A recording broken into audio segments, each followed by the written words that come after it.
باب العلا والسؤدد حصن لكل موحد. هذه مشاريع الهدى جمعية الكف الندي. سلكت طريقا لا يخيب نشرت هدى طه الحبيب. في ظلها المأوى يطيب يحمي من الحال الرديء.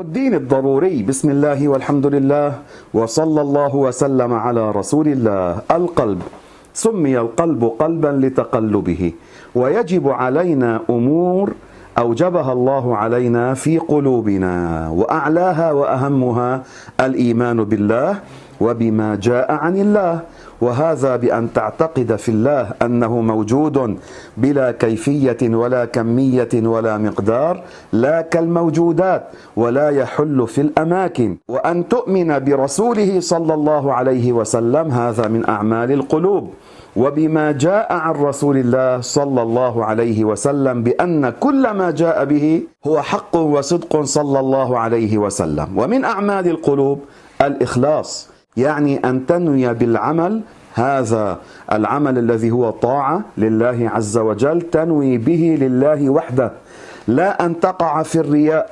الرياء هذا يذهب ثواب العمل، والرياء من الكبائر.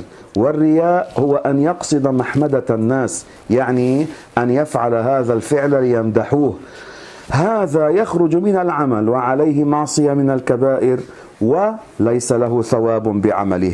اتقوا الرياء فإنه الشرك الأصغر، هكذا قال الرسول صلى الله عليه وسلم، يعني يشبه الشرك الأكبر. الشرك الأكبر يخرج من الإسلام أن يعبد غير الله، أما الرياء فهو والعياذ بالله يذهب ثواب العمل، لكن هذا الإنسان لا يكفر.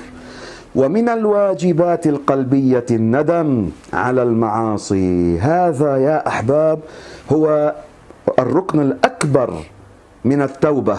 فالندم على المعاصي أن يتحسر في قلبه لأنه عصى الله، ليس لأجل الفضيحة أو أمر آخر، لا، وإنما لأنه قصر في حق الله، يندم يتحسر، كأن يقول، وليس شرطا هذه العبارة، كأن يقول في قلبه يا ليتني لم أفعل. وإن بكى أحسن، فإن البكاء من خشية الله فيه ثواب. ومن الواجبات القلبية التوكل على الله، يعني الاعتماد الحقيقي في القلب على الله، يعني أن يعتقد أن الله خالق المضار وخالق المنافع، وكل ما يدخل في الوجود هو بخلق الله تبارك وتعالى. يعني أفوض أمري إلى الله، فوضوا أموركم إلى الله، وثقوا في قلوبكم بالله تبارك وتعالى، هذا التوكل. الله يجعلنا من المتوكلين.